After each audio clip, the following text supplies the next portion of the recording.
看完程毅的央视专访我才懂，他不是没表情，是会做减法。你是我的仇人，却曾经是我的故人。这句话是程毅自己说的，不是台词解析，不是剧评，是他坐在央视镜头前，亲口对着摄像机，把自己演的那个角色谢怀安一刀一刀剖开来给观众看。其实想想，今天这期我本来不想做长，就想聊一件事，只聊一件事，就是这个人在专访里反反复复提到的2个字，克制。为什么我盯上这2个字？因为我半夜睡不着想起这事，越想越觉得不对劲。一个演员主动跑到央视去，把自己怎么演的，怎么想的，哪一刀下重，哪一刀收手，全摊出来给你看。这事儿，稀罕。行，接着说。你别小看上央视拆自己的戏这个动作啊，在这个圈子里，不是谁都敢的。你想想看，大多数演员上专访，聊的是什么？聊片场趣事，聊和对手戏演员关系好，聊角色让自己学到了什么人生道理。这些都是安全话题。但程毅这次不是，他是真的在做解剖，1、2、3层，讲得清清楚楚。这种动作背后藏着一个东西，底气。你拆完之后，观众还能看到东西，你才敢拆。要是拆完发现里头空的，那不是自爆吗？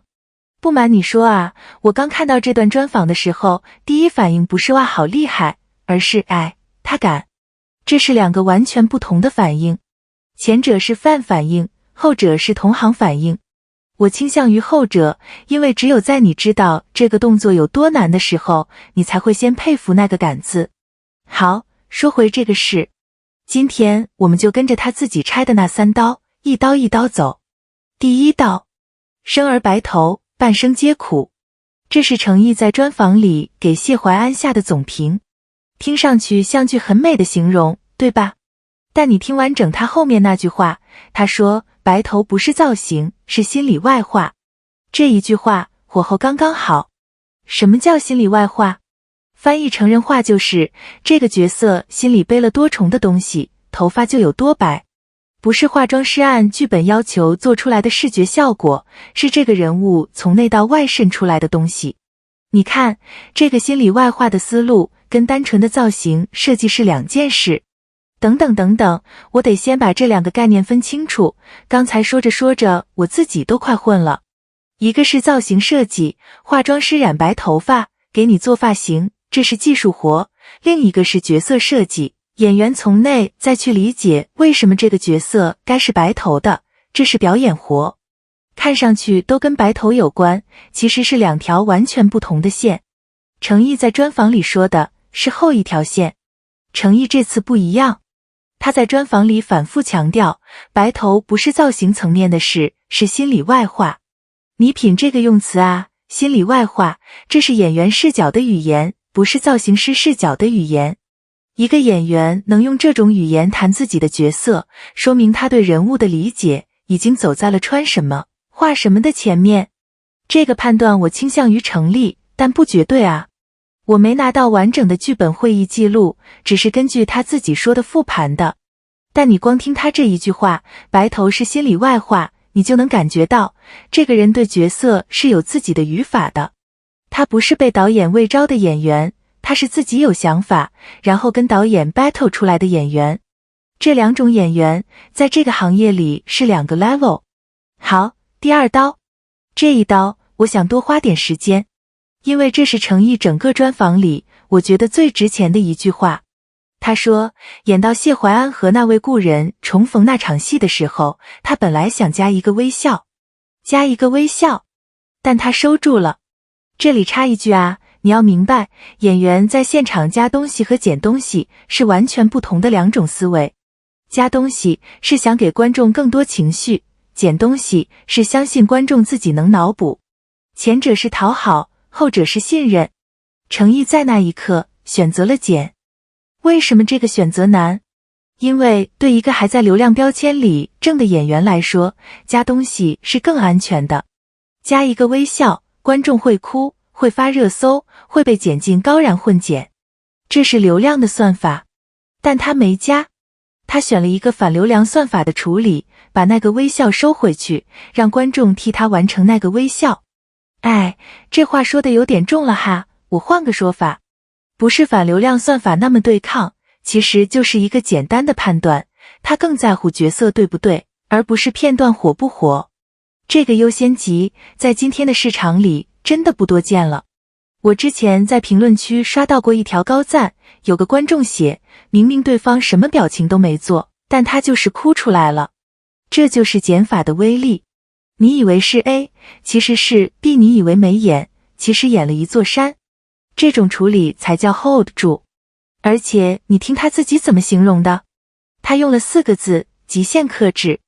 这个词我反复琢磨了好几遍，不是克制，是极限克制。说明他自己也知道这个度是踩在边上的，再克制1分，观众感受不到，再放1分就过了。他踩在那个临界点上，然后停住。这不是天赋，这是方法论。第3刀，我们回到开场那句话，你是我的仇人，却曾经是我的故人。程毅自己解读这句台词的时候，用了一个很重的词，买断。他说这滴眼泪买断了就实情，也终结了仇恨。注意啊，是买断，不是了断。这一字之差，藏的是一整个棋局。弃子是为了将军，他这一刀舍得下。了断是干净利落的，买断是带着代价的。买断意味着你知道自己要付出什么，知道自己永远拿不回什么，然后主动把那笔账结掉。这种用词的选择本身就反映了他对这个角色的理解。谢怀安不是一个洒脱的人，他是一个清醒的承担代价的人。当然啊，我倾向于这个判断，但不绝对。也许程毅自己说的时候没想这么多，这是我的过度解读。但你听过他在那段戏里的处理之后，你会觉得他真的想了这么多。为什么？因为如果他没想这么多，那滴眼泪不会落得那么安静。观众看哭了，但程毅自己没哭，或者说谢怀安没让自己全哭。这又是一次极限克制。这是一个 level 的事，是另一个段位的演员才会做的处理。话说回来，聊到这里，我想停一下，问一个更大的问题，这种克制到底是天赋还是手艺？老粉应该记得，程毅这一路真的不算特别顺。早些年他演过不少戏，不是每部都被市场看见。有几个阶段，行业的风口在别处，他一直在自己的节奏里磨。我不展开说这段，因为我今天不想做励志叙事，我只想说一个观察。那种到现场敢减法、敢极限克制、敢用买断这种词的演员，他不是某一天突然顿悟的，他一定是在很长很长的时间里，一遍一遍的试，一遍一遍地错，然后慢慢攒出来一套自己的语法。这部分我凭印象说啊，别太当真，但我感觉这一类演员，他们的成长曲线和流量演员是反着的。流量演员是前期拉满，后期靠惯性。克制派演员是前期憋着，后期慢慢释放。而我们这个时代的市场是没什么耐心等慢慢释放的，所以这种坚持在这个时代很难 get 到。不是不存在，而是容易被错过。等到某一天，他用一个谢怀安，一段央视专访，把自己整个的方法论摊在你面前的时候，你才反应过来，哦，原来这些年他没在闲着，他在攒。懂他的人会懂，时间会证明。行，这期就到这。最后，我想把程毅那句话，你是我的仇人，却曾经是我的故人，再读一遍。但这一次，我想把它从角色台词的层面抬高一点。一个演员对自己塑造过的每一个角色，何尝不也是这样？那些他演过的人，有的让他被骂，有的让他被爱，有的让他长出新的能力，有的让他付出代价。每一个角色都是他的故人。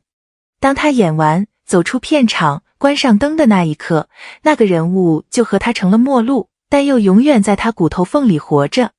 你是我的仇人，却曾经是我的故人。这不只是谢怀安对那个人说的，这也是每一个真演员对自己演过的每一个角色默默说过的话。